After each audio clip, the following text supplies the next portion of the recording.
এ নিয়ে আরও জানাতে আমাদের সাথে যোগ দিচ্ছেন সহকর্মী রাহেনুল ইসলাম রিঙ্কু। কমলাপুর থেকে তিনি আমাদের সাথে যুক্ত হচ্ছেন। রিঙ্কু, একটু জানবো যে আসলে উৎসবমুখর পরিবেশে ভোট দেওয়ার জন্য ভোটাররা নিজ বাড়িতে ফিরে যাওয়ার জন্য চেষ্টা চালাচ্ছেন। ইতিমধ্যেই কিন্তু আমরা বাসে, নৌপথে দেখছি চরম ভিড়, এবং এই মুহূর্তে রেলওয়ের অবস্থা একটু জানাবেন যে শিডিউল বিপর্যয় হয়েছে কিনা, যাত্রীরা টিকিট পাচ্ছেন কিনা, বেশি ভাড়ার অভিযোগ রয়েছে কিনা।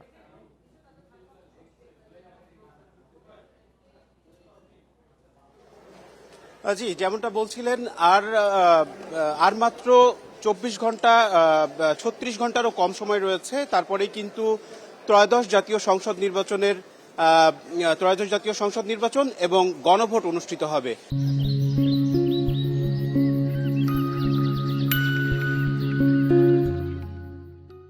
তো এই উপলক্ষে রাজধানী ছেড়ে অসংখ্য মানুষ ছেড়ে যাচ্ছেন, এবং এই মানুষের যে রাজধানী ছাড়ার যে ব্যাপারটা, যেহেতু আগামী 4 দিন সাধারণ ছুটি ঘোষণা করা হয়েছে, তো আমি যদি একটু দেখানোর চেষ্টা করি এখানে যে উৎসব মুখর পরিবেশে মানুষ কিন্তু ঢাকা ছাড়ছেন, এবং তারা প্রত্যেকের সাথে আমরা যেটা কথা বলে জেনেছি যে তারা কিন্তু এই ছুটিটাকে, যেমন ঈদের বা অন্য বড় কোনো উৎসব ছাড়া কিন্তু এই ধরনের ছুটি আসলে কিছুটা কঠিন হয়ে যায়। ফলে এই যে এখন কিন্তু ঘরমুখো মানুষ, তাদের সবারই কিন্তু একটাই উদ্দেশ্য যে আগামী পরশুদিন অর্থাৎ বৃহস্পতিবারে 12ই ফেব্রুয়ারি যে ত্রয়োদশ জাতীয় সংসদ নির্বাচন এবং গণভোট, তারা কিন্তু সকলেই এই গণভোট এবং ত্রয়োদশ জাতীয় সংসদ নির্বাচনে তাদের নিজ নিজ এলাকায় ভোটাধিকার প্রয়োগ করতে যাচ্ছেন। আমরা কিন্তু অনেকের সাথে কথা বলেছি, যেটা জানার চেষ্টা করেছি যে তারা বলেছেন যে এর আগে বিগত 17 বছর বা তারও আগের সময়গুলোতে তারা কিন্তু তাদের ভোটাধিকার প্রয়োগ করতে পারেননি। তারপরে তারা এমনটাও আমাদের জানিয়েছেন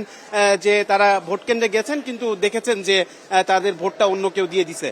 ফলে এইবার নতুন করে যে তাদের মধ্যে একটা উৎসাহ উদ্দীপনা দেখা যাচ্ছে, সেক্ষেত্রে তাদের সাথে আমরা কথা বলেছি, তাদের যাত্রায় কোনো ধরনের কোনো ভোগান্তি ছাড়াই তারা কিন্তু চলে যাচ্ছে। এর পরবর্তীতে আমরা এখন রয়েছি কমলাপুর রেল স্টেশনে। এখানে আমাদের যারা কর্তৃপক্ষ রয়েছেন তাদের সাথে আমরা কথা বলেছি। তারা আমাদের যেটি জানিয়েছেন যে সবগুলো ট্রেনই, এখানে আন্তনগর ট্রেন থেকে শুরু করে সকল ট্রেনই কিন্তু নির্ধারিত সময়ে চলে গেছে, আর কি ছেড়ে গেছে। এখন সবশেষ যাত্রীদের থেকে আমরা যেটা জানতে পেরেছি, এখানে তারা কোনো ভোগান্তি ছাড়াই, যেহেতু অতিরিক্ত একটি চাপ রয়েছে যাওয়ার ব্যাপারটা, যেহেতু একই দিনে গতকাল এবং আজকে ঘরমুখো মানুষ বেশি ঢাকা ছেড়েছেন, ফলে তাদের কিন্তু একটু বেশি চাপ হয়েছে। কেউ কেউ টিকিট না পাওয়ারও অভিযোগ দিয়েছে। জি, এই ছিল আমার কাছ থেকে কমলাপুর থেকে সর্বশেষ। রাজধানী কমলাপুর রেল স্টেশন থেকে সবশেষ তথ্য জানাচ্ছিলেন সহকর্মী রাহেনুল ইসলাম রিঙ্কু।